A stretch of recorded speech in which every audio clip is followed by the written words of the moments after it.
Em 1996, a TAM ostentava o posto de melhor companhia aérea regional do mundo. Mas em abril daquele ano, um roubo dentro de um Fokker 100 mudou para sempre a segurança pública no Brasil. Senta que lá vem história.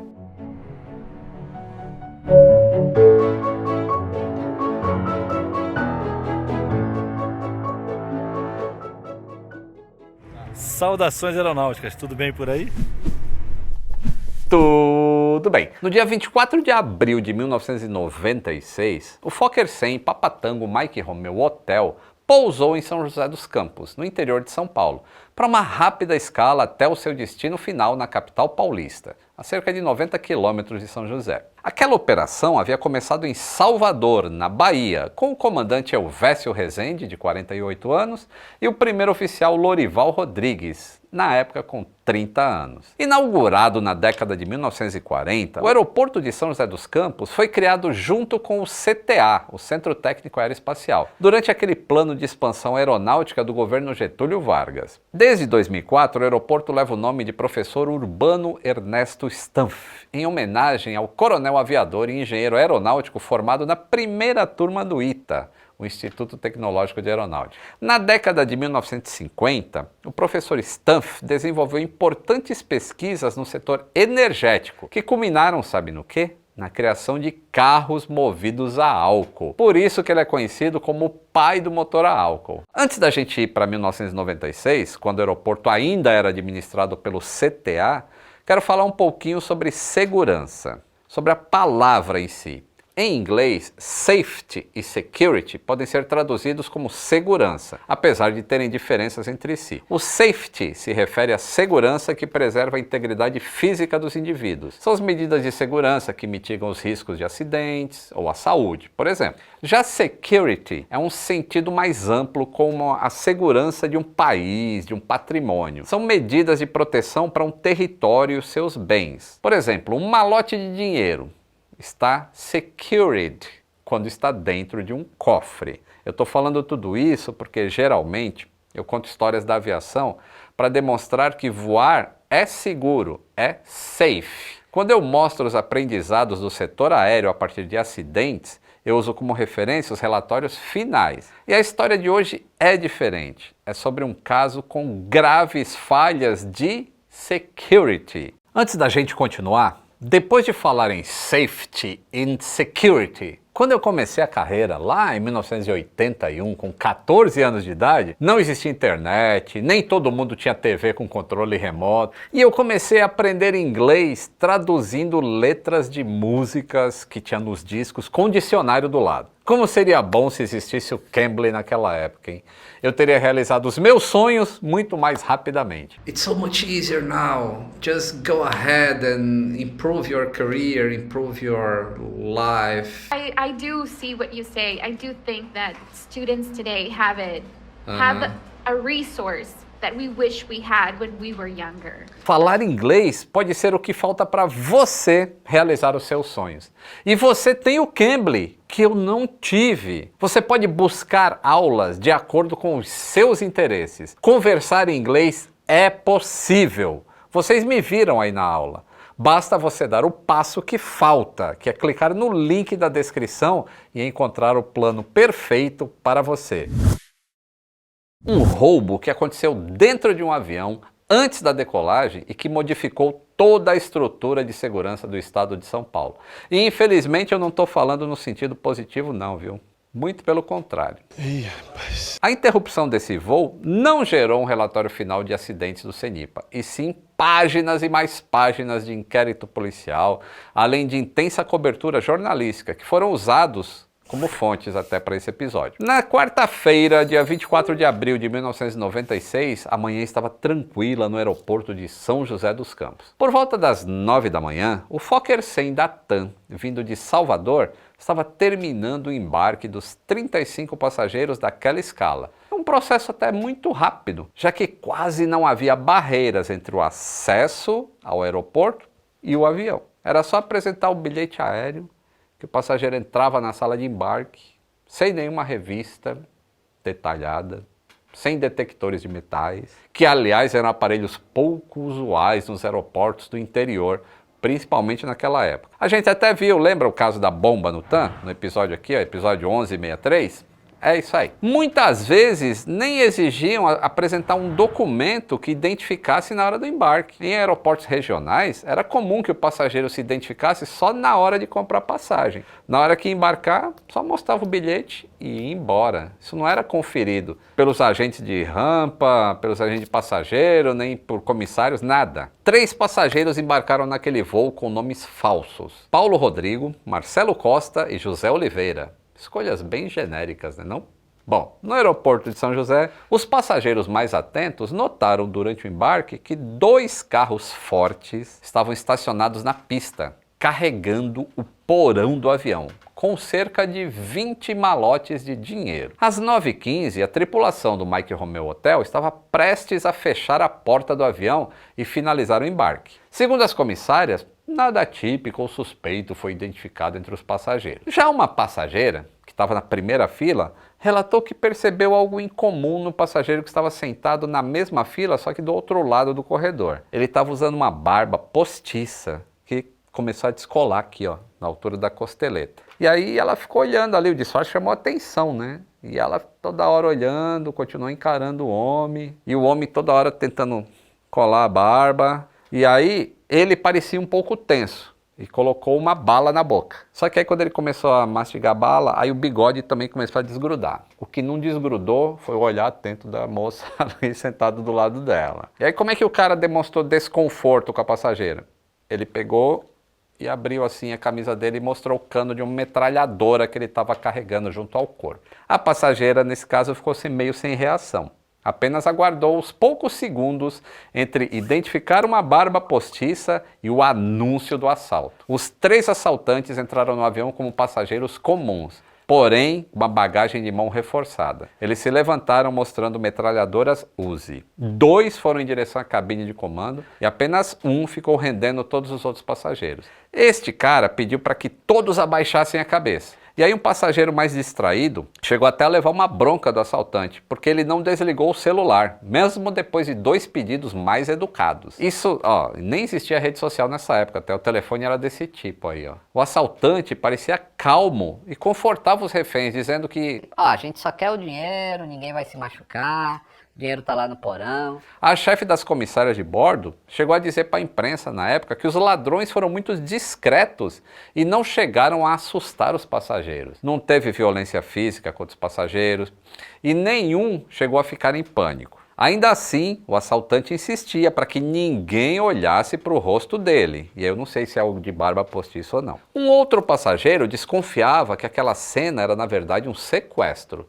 Talvez pela posição que ele ocupava. Ele era vereador em São José dos Campos. As dúvidas, porém, foram esclarecidas quando o primeiro oficial saiu da cabine com os assaltantes em direção ao compartimento de carga. Os bandidos também levaram 2 comissárias de bordo como reféns. Em depoimento, o comandante relatou que quando os assaltantes ordenaram que ele abrisse o compartimento de carga, ele ficou muito surpreso. Eu nem sabia que havia valores na carga, eu só levei a sério quando eu vi o cano da metralhadora. Ele tentou avisar a torre de controle sobre esse assalto, mas como ele estava o tempo todo vigiado pelos assaltantes, foi melhor não falar nada mesmo. O primeiro oficial não ficou nervoso, mas ele ficou impressionado com a ousadia desses assaltantes. Quando ele desceu do avião, ele se deu conta do tamanho daquela operação.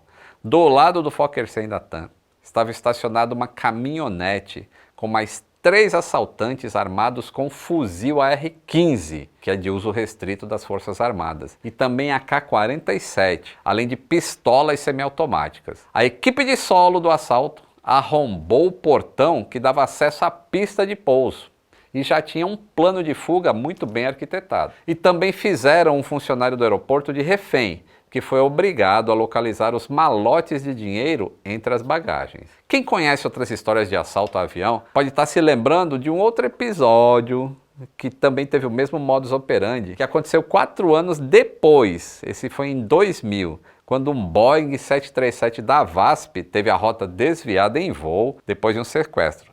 Vocês lembram disso? Que os bandidos forçaram o piloto a pousar no aeroporto de Porecatu. no norte do Paraná, onde 2 caminhonetes estavam prontas para levar os malotes de dinheiro. Essa história completa a gente contou aqui, no episódio 814. Nos 2 assaltos haviam representantes das empresas de transporte de valor a bordo, só que eles estavam desarmados. E também nos 2 casos a ação foi rápida e simples, em aeroportos sem proteção policial, sem controle de acesso, sem proteção. E tem outra coincidência nesses 2 casos: o dinheiro roubado nunca mais foi recuperado.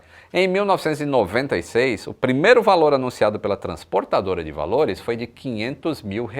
Parece pouco, né? Só que quando a gente corrige para a inflação, dá 4,5 milhões de reais hoje em dia. Mas a gente logo vai saber que os 20 malotes com cerca de 5 mil notas cada valiam muito mais que isso. Toda a ação dos criminosos, desde o anúncio do assalto até carregar a caminhonete com os malotes, durou cerca de 4 minutos. Na fuga, além do dinheiro, os assaltantes levaram aquelas 2 comissárias como reféns. Uma tinha 22 anos e a outra 24 anos de idade. Quando a caminhonete invadiu a pista do aeroporto, a torre de controle percebeu a movimentação e avisou imediatamente a polícia, também dando a direção da fuga. Eles foram pela Via Dutra no sentido Rio de Janeiro. Na fuga, uma das reféns pediu para os assaltantes que não as deixassem muito longe do aeroporto, porque elas não conheciam bem a cidade, não sabiam como voltar. O pedido foi prontamente atendido. As comissárias foram deixadas num ponto de ônibus a cerca de 1 quilômetro do aeroporto. Elas ainda estavam de uniforme e aí pegaram carona num carro que passava na estrada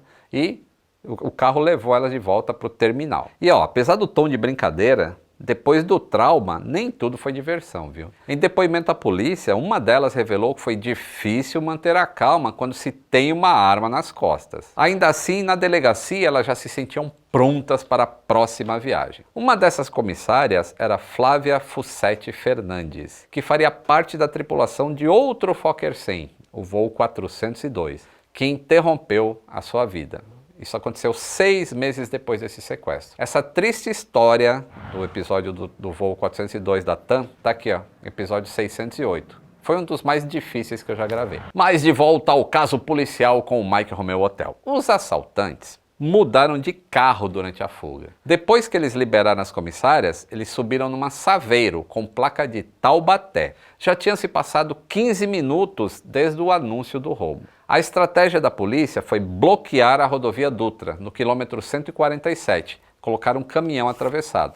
Quando os assaltantes chegaram nessa barricada, eles começaram a disparar rajada de metralhadora, que acabaram atingindo um outro caminhão que passava no sentido oposto da pista, além de outros 2 veículos. 2 pessoas ficaram feridas. No confronto entre os assaltantes e a polícia, apesar da intensa troca de tiros, os bandidos conseguiram furar o bloqueio e seguiram em fuga. Nesse momento, a polícia identificou que apenas 4 dos 6 assaltantes iniciais ainda estavam na Saveiro, sendo que 2 deles estavam na caçamba. Aí mais tarde é que se soube que os outros 2 tinham fugido com o primeiro veículo rumo à cidade de Vista Verde, que fica no leste de São José dos Campos. A polícia continuou perseguindo a Saveiro ali por pelo menos uns 2 quilômetros, até que conseguiu interceptar o veículo. E para surpresa dos policiais, encontraram apenas o motorista no carro. Os outros suspeitos fugiram com o dinheiro. O motorista era Jason Lima, de 29 anos. O único preso em flagrante. Apesar disso, ele negou participação no crime, mas foi reconhecido tanto pelas comissárias, que foram levadas como reféns, como por alguns passageiros. O Jason era mecânico e morava em São Paulo e nunca tinha sido acusado de crimes graves. Respondia a processos de menor gravidade, como dirigir sem habilitação e comunicar crime falso à polícia. Bom, pelo menos parece que ele já tinha experiência em mentir para as autoridades, né? O Jason ficou cerca de 4 meses preso. A polícia suspeitava que uma organização poderosa estava por trás do assalto do avião. E por isso se preocupava com uma possível fuga do único bandido preso até então. Ele chegou a ser transferido 3 vezes de presídio, até chegar à casa de detenção de São Paulo. No mês seguinte, a suspeita da polícia se concretizou. O Jason fugiu da prisão. Mas não foi essa fuga cinematográfica que a gente imagina não, viu? Ele saiu da cadeia pela porta da frente, com a ajuda de 2 homens disfarçados de policiais. É inacreditável, não é? Bandidos usaram uma viatura que foi roubada e se identificaram como investigadores de um distrito de polícia da freguesia do Ó, na zona norte de São Paulo. E aí eles solicitaram a remoção deste preso para reconhecimento na delegacia citada, em um outro processo. Em outubro de 1996, Jason não apenas fugiu da cadeia, como a sua falta só foi sentida 2 dias depois, e ainda a partir de uma denúncia anônima. E essa não foi a primeira fuga que aconteceu relacionada ao assalto do avião da TAM, tá? Apenas 15 dias depois do roubo, em 9 de maio de 1996, 51 presos escaparam do pavilhão 7 da mesma casa de detenção de São Paulo, o Carandiru. A polícia conectou os dois fatos, porque a fuga aconteceu através de um túnel que custou R$160 mil. Pois é, o dinheiro que estava lá no porão do Fokker 100 foi usado para financiar a fuga de assaltantes de bancos. O episódio do túnel ficou conhecido como a Mega Fuga do Carandiru. O plano inicial era liberar 6 assaltantes do grupo criminoso. Os outros 45 presos aproveitaram o recurso da organização criminosa e fugiram no embalo. Mas qual seria essa organização? Como o motorista preso do grupo, Jason, não colaborou com a polícia, os investigadores interceptaram as ligações recebidas pelo seu advogado e o associaram a Mauro de Miranda Shen, filho de um traficante. O Shen era um dos passageiros do Fokker 100 e tinha embarcado em Salvador, com nome falso. Ele teria ficado com cerca de R$700 mil do roubo, que usou para comprar 2 casas e uma picape. 2 meses depois do assalto, a polícia apontou Shen como líder do grupo e o prendeu junto com o sogro, que era apontado como tesoureiro. O proprietário da Saveiro, que emprestou o carro para os assaltantes, também foi preso. Bom, o Shen ficou preso por cerca de 1 ano, até que a justiça lhe concedeu um habeas corpus para responder ao processo em liberdade. Um pouco mais tarde, a prisão preventiva foi novamente decretada, só que aí ele já tinha fugido do país e só foi localizado 7 anos depois, em 2004. O Adilson da Silva Braga, que era um outro integrante da quadrilha, foi preso só em 2008, 12 anos depois do assalto. Uma outra linha de investigação apontava para a participação de membros de uma das maiores quadrilhas de roubo a banco e carro forte do Vale do Paraíba. Até porque 2 deles tinham fugido de um presídio em São José dos Campos, 1 semana antes do roubo. Laene Caetano de Andrade, que na época tinha 21 anos, e Rony Farias Silva, de 24. Eles foram reconhecidos pelos policiais. Já Paulo Rogério da Silva, conhecido como Alemão, foi reconhecido por acaso pelo funcionário da transportadora de valores. Eles se cruzaram no balcão da TAM enquanto compravam as passagens para o voo. Depois que roubaram o Fokker 100, o mesmo grupo ainda roubou R$4,5 milhões num bimotor Seneca da Sul América Táxi Aéreo no aeroporto de Congonhas, em novembro de 1997. Nessa ocasião, a quadrilha rendeu 9 pessoas no terminal de carga com metralhadoras, fuzis e submetralhadoras. Fugiram usando picapes, entre elas uma Saveiro com adesivo da aeronáutica. A vida desses assaltantes foi marcada por extensas fichas criminais, prisões, fugas. Alemão fugiu da penitenciária de Iaras em 2001, mesmo ano em que foi assassinado. Laene já era acusado de outros 11 inquéritos antes mesmo de assaltar o Fokker 100. E o Rony também respondia a diversos processos, entre eles de homicídio. 1 ano e meio depois de roubar o avião da TAM, Rony era o 5º fugitivo mais procurado do estado de São Paulo. Acabou preso durante uma outra perseguição policial na Via Dutra. Ele foi encontrado na casa de sua mãe,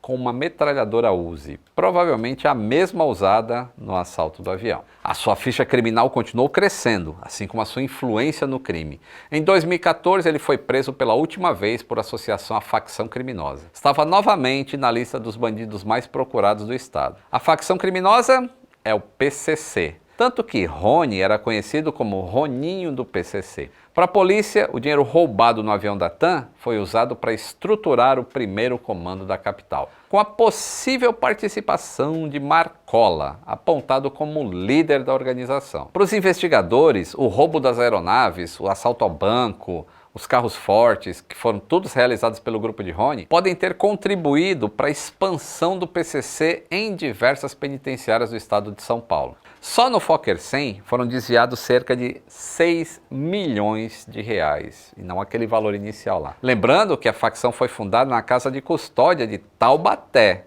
que é a cidade vizinha a São José dos Campos, em 1993. Mas vamos sair um pouco das páginas policiais e vamos voltar agora para o Mike Romeo Hotel. o Fokker 100. Os 5 minutos de assalto refletiram em 2 horas de atraso para aquele avião, e ele acabou saindo de São José dos Campos e pousou em São Paulo. O então vice-presidente da TAM disse para os jornalistas que desconhecia o conteúdo dos malotes que estavam transportados no porão daqueles aviões da companhia, uma vez que essa era uma responsabilidade da empresa de valores, que terceiriza o deslocamento aéreo. E ele foi bem sucinto, viu? A gente não sabe quando que os malotes são embarcados, o que contém e para onde vão. No pronunciamento oficial da Brinks, a transportadora lesada no assalto, foi confirmado que o transporte de dinheiro em espécie em aviões era uma operação de rotina na empresa, e principalmente entre cidades do interior de São Paulo. O setor da aviação se comprometeu a corrigir erros que possibilitaram o assalto. A primeira repercussão foi dos riscos que os passageiros poderiam correr em aviões com objetos de valores em sua carga. Antes dos ânimos se acalmarem, o próprio Sindicato Nacional dos Aeronautas aproveitou o destaque na mídia para debater a segurança dos aeroportos regionais, sobretudo nas cidades do interior.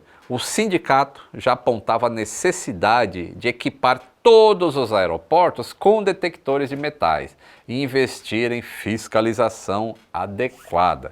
O setor argumentava que a Infraero terceirizava funções como carregamento e limpeza dos aviões para empresas com alta rotatividade de funcionários, sem um critério rígido de seleção. Sim, a aviação era muito diferente antes dos atentados de 11 de setembro. Além dos padrões de segurança serem escassos em aeroportos pequenos, era possível o acesso dos passageiros à cabine de comando, diferente de hoje em dia, né? E todos esses riscos chegaram a ser debatidos na aviação brasileira 7 anos antes deste assalto, naquele episódio do sequestro do avião da VASP em 1989, quando um passageiro obrigou os pilotos a desviarem a rota do voo 375 em direção a Brasília, com a intenção de colidir um 737 contra o Palácio do Planalto. 2 dias depois do assalto, a Infraero passou a administrar o setor civil do aeroporto de São José dos Campos. E qual foi o destino do Fokker 100? Bom, em março de 2008, o Mike Romeo Hotel se despediu da empresa brasileira depois de 15 anos de serviço. Depois desse período todo, o avião fez parte da frota da Clique Mexicana, da Wells Fargo Bank Northwest, da Fokker Aircraft Service e da australiana SkyWest Airlines, até ser transferido em 2016 para a Virgin Australia Regional Airlines. O assalto ao avião da TAM foi considerado o segundo maior do Brasil e o primeiro assalto em aviões de linha aérea comercial registrado no país. Vocês conheciam essa história? Não, né? Então, considere apoiar o canal. É só clicar no botão Seja Membro aqui embaixo. Você nos ajuda a continuar pesquisando sobre essas coisas que envolvem aviação e curiosidades. E o seu nome aparece aqui para sempre, junto com esses amigos que ajudam a gente a continuar assistindo. Um grande abraço e até o próximo voo!